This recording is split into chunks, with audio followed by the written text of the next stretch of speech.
ជំរាបសួរបងប្អូនទាំងអស់ជាទីមេត្រីខ្ញុំសូមជឿជំរាបបទជូនបងប្អូនខ្មែរទាំងអស់នៅគ្រប់ទីកន្លែងនៅគ្រប់ស្រុកទាំងអស់ស្ដាប់ជាកាយកំសាន្តនៅពេលនេះដែរអរគុណច្រើនដងស្ទឹងសង្កែខែលិចផុតទៅតើឈរញៀមផ្លូវនៅក្បែរស្ពានថ្មស្រមោលធម្មជាតិចាំង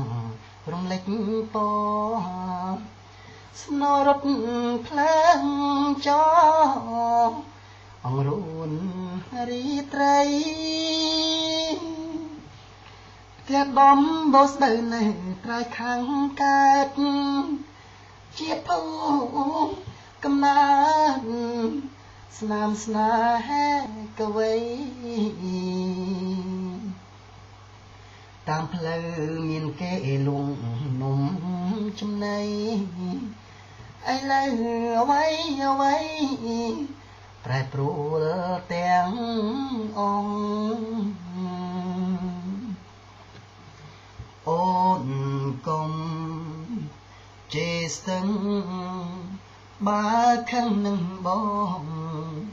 ទុកគ្រាន់តែឆ្លងនឹករឿងស្រណងទឹកអើយហូរទៅកំណើក្រៀមក្រំនាំដួងចិត្តខ្ញុំទៅប្រាប់នាងផងដងស្ទឹងសង្កែធ្លាប់តែផ្ញើចិត្តពេលយកងងឹតស្ទាបអងអែលកំណងបើជប់ស្រឡាញ់កុំធ្វើពីបងបានជួបម្ដងញញឹមគ្មានឈប់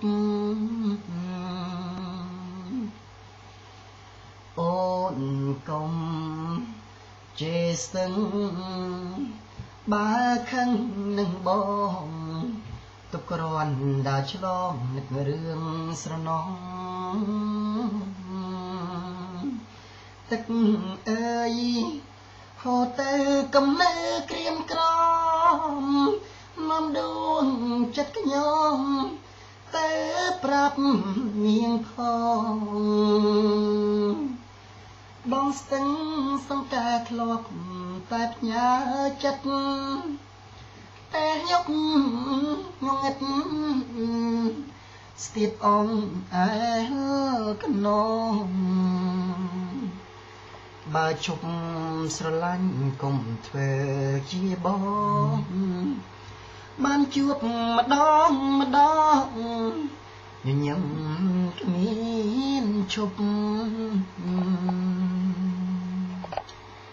អរគុណបងប្អូនទាំងអស់ដែលស្ដាប់ការកំសាន្តជាមួយរូបខ្ញុំនឹងជើងចម្រៀងថែមទៀតដើម្បីឲ្យបងប្អូនស្ដាប់ការកំសាន្តនៅពេលរាត្រីពេលក្រោយដែរអរគុណច្រើនជម្រាបលាសិនហើយបាយ